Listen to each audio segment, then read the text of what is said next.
Disadari atau tidak, bahasa tubuh adalah suatu bentuk komunikasi. Setiap orang selalu mengeluarkan sinyal-sinyal. Sinyal-sinyal inilah bisa merupakan pesan diam atau nonverbal yang dikomunikasikan melalui gerakan tubuh orang tersebut. Ekspresi wajah, intonasi, dan kerasnya suara. Lazimnya ekspresi wajah dapat dideteksi dengan mudah karena gampang terlihat. Namun, ada juga ekspresi sekilas yang nampak di wajah seseorang. Ekspresi jenis ini yang dinamakan mikroekspresi. Mikroekspresi ini muncul hanya sepersekian detik saja. Ilmu menganalisa mikroekspresi masih sedikit dikuasai para psikolog Indonesia. Namun, salah satunya adalah psikolog serbabisa Poppy Amalia. Dengan bidang keahlian yang dikuasainya, ia kerap diundang seminar, pelatihan, bahkan untuk menganalisa sejumlah kasus besar oleh media.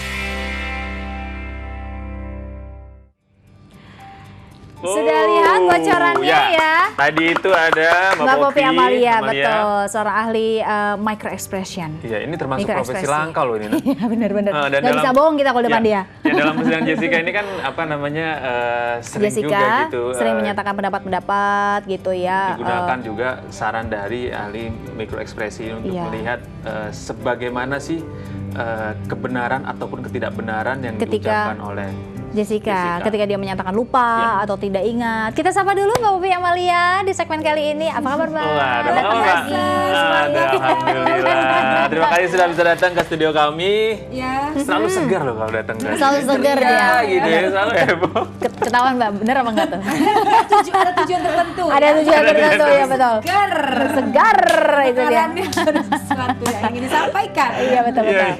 Oke Mbak Poppy, ini kita masih berkutat di kasus siapa pembunuh Mirna. Sebenarnya kan kayak kita ini kan selama hampir 3 minggu ya, atau 3 pekan ya. Sepertinya media sangat memberi atensi besar kepada kasus Jessica ini, terutama juga di News TV sebelum program kita ada special report tentang Jessica, dan kemarin-kemarin sudah juga banyak. Dan ini kan artinya sudah menjadi perhatian banyak orang, dan menariknya adalah ini tidak sekedar orang tidak melihat hanya kasusnya saja, tapi ada profesi-profesi yang terlibat di dalamnya. Muncul satu-satu profesi ya. Si B, si C.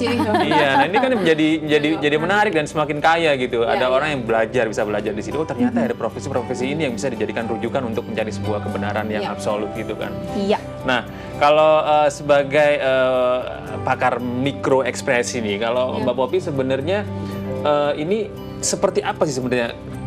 Kemampuan ini seperti apa sebenarnya kalau bisa diceritakan? Jadi sebelumnya saya perlu jelasin dulu microexpression seperti apa. Terbelakang saya psikolog, spesialisnya adalah pendidikan. Jadi seorang psikolog tapi ngambil lagi spesialis lagi untuk pendidikan. Nah, karena bicara mengenai pendidikan, akhirnya saya perlu kan mengubah manusia kan dari yang tidak tahu menjadi tahu gitu kan. Bagaimana manusia itu learning gitu something. Nah, bicara mengenai manusia belajar, saya perlu tahu apa yang mereka pikirkan.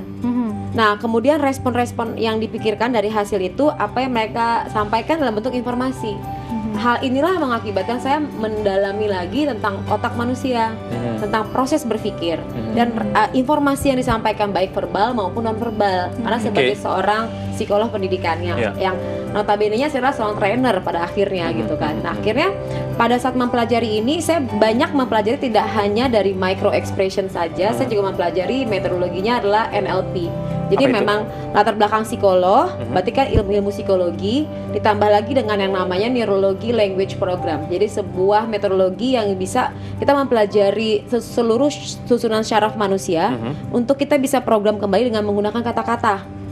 Jadi proses manusia berpikir kita bisa program dengan kata-kata. Tanpa kita tarik nih kayaknya nggak bagus yang ini disambungin ke sini, yang ini disambungin ke sini gitu ya. Nah, kemudian akhirnya selain mempelajari dari verbal tersebut informasi, saya juga ngedalamin lagi reaksi-reaksi yang muncul gitu kan, termasuk adalah microexpression. Nah, bicara mengenai microexpression itu bukan hanya kerjaannya otak, tapi juga kerjaannya perasaan nih.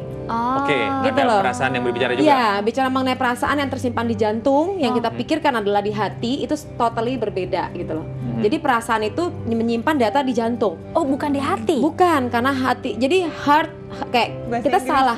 sama anatominya beda. Oh, iya, nah jadi bisa menjelaskan lebih lanjut. Jadi selama ini kalau banyak sakit hati sebenarnya jantungnya yang sakit. Pemirsa kalau hati-hati dokter Hati berdebar-debar. Hati berdebar padahal jantung. Nah, jantung yang berdebar-debar. Hati-hati ya dok ya, pas lagi dibelah, kamu yang mana mau dibelah, jantung atau hati gitu kan, total berbeda. Oke. Jantung itu menyimpan memori yang persis sama seperti otak. Oh, bukan hati ya? Bukan, hati itu liver. Yes, agree? Dokter akan mengatakan. Nah, kemudian pada saat bicara mengenai jantung, data itu tersimpan di dalam jantung, tapi yang disimpan itu adalah perasaannya, bukan kejadian. Jadi kalau kejadian, rasa. Jadi misalnya kita pernah mengingat sebuah kejadian masa kecil, kita ngingat kita lari-lari itu di otak, ya. Tapi perasaan kita pada saat lari-lari itu di jantung. Nah itu rasa yang gembira atau sedang sedih atau apa itu ada di jantung. Nah perasaan itu dia akan berespon langsung ke wajah yang paling terdeteksi awal. Itu menurut Paul Ekman.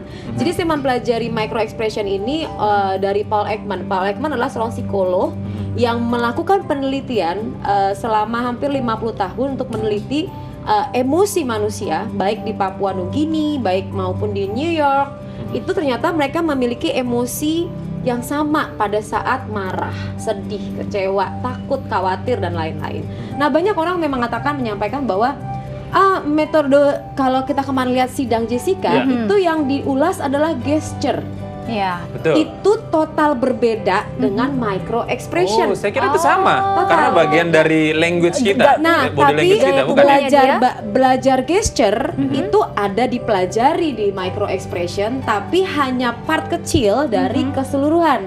Oke, nah kalau kita bicara mengenai mikro ekspresi, berarti pada saat sidang, ketika dia duduk, dia nggak ngapa-ngapain, itu kelihatan raut wajahnya. Yang dibaca gitu, sebatas kita jadi gini, kalau micro expression itu tidak membaca foto, gitu kan, orang duduk foto nih terus bacain dong, oh itu namanya peramal. Kalau peramal itu agak susah saya, karena saya kan psikolog. Bicara mengenai psikolog itu pasti kita butuh metodologinya apa, gitu kan, alat ukurnya apa, gitu loh. Kemudian apakah langsung pertemuan langsung justifikasi? Itu namanya meramal, itu namanya menduga-duga, dan itu bahaya karena akan menghancurkan reputasi belakang saya sebagai psikolog. Maka micro expression ini kita perlu melakukan hipotesa di awal. Dan itu mainnya frame by frame. Yang jadi bisa Mbak Poppy perlihatkan ada mungkin? Nah misalnya gini, contohnya ya, pada saat ini. Nah, ini mari. Ini ada di Instagram saya. Nanti boleh langsung. Ini pemirsa kalau pengen penasaran bagaimana ulasan Mbak Poppy tentang ekspresinya. Saya sering banget ya. Jadi ini ada di posting di Instagramnya ya. Poppy Amalia. Poppy Amalia official. Poppy Amalia official berarti ada yang official. Langsung add ya. Poppy Amalia official. Sip. Oke, nah di sini jadi kalau tadi saya sampaikan micro expression itu nggak langsung saya nebak begini. Dari kepribadian gini, oh kamu ini pembunuh apa enggak gitu, nggak bisa. Bukan itu. Kan kemarin di sidang kan hebohnya kayak gitu. Oh gara-gara muka kayak begini, muka lonjong apa gitu pembunuh, kata dia gitu. Kasian banget nih gitu ya. Nggak begitu. Jadi kayak contohnya ya, tepat apa yang saya pegang. Ini kalimatnya, jadi pada saat frame-nya, jadi pada saat ia mengeluarkan statement, nah itu yang diekspresi dilihat, gitu loh. Tepat apa yang saya pegang, jinjing, saya tidak ingat. Yang saya ingat, saya membawa tas dan 3 paper bag itu. Boleh dikasih lihat ekspresinya? Nah, kemudian pada saat dia bicara itu, lihat, Anda bisa melihat di sini lidahnya keluar. Itu di akhir kalimat. Akhir kalimat. Di akhir kalimat lidah sedikit keluar. Tanpa dia sadari. Tanpa disadari, karena ini gerakan bawah sadar, gitu loh.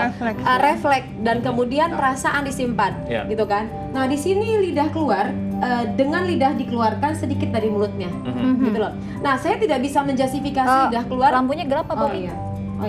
Nah, saya tidak bisa menjustifikasi lidah keluar ini bisa saja dia haus. Nah, itu makanya kerjanya si micro expression pada saat melihat lidah keluar di detik sekian, disimpan dulu. Jadi dia akan mengkolek data lidah keluar, mata gini, badan gini, tarikan nafas begini. Nah, kemudian kita akan bertemu lagi dengan yang bersangkutan untuk menggali, probing. Jadi karena lidah keluar, berarti kan ada sesuatu dari tubuhnya dia yang ia ingin menyampaikan. Tapi kalau dia menyampaikan takut nanti blunder bisa, takut nanti biasanya manusia itu kalau menyampaikan informasi akan menyenangkan lingkungan. Jadi keakurasian manusia bicara itu cuma 10%. Wow. Gitu. Jadi banyak bohongnya. Banyak bohongnya ya. Jadi kenapa dia pasti akan menyenangkan semua masyarakat, semua orang gitu loh. Ya, nanti ini Lidahnya mungkin itu yang keluarkan. bisa dijelaskan tentang analisanya tentang Micro Express itu ya. Habis iklan ini. Penasaran banget nih. Habis iklan nih ya. ini pemirsa ya, apakah arti lidah keluar itu ya? Usai jeda berikut tetap di Intermezzo. Banyak info nggak bikin kepo.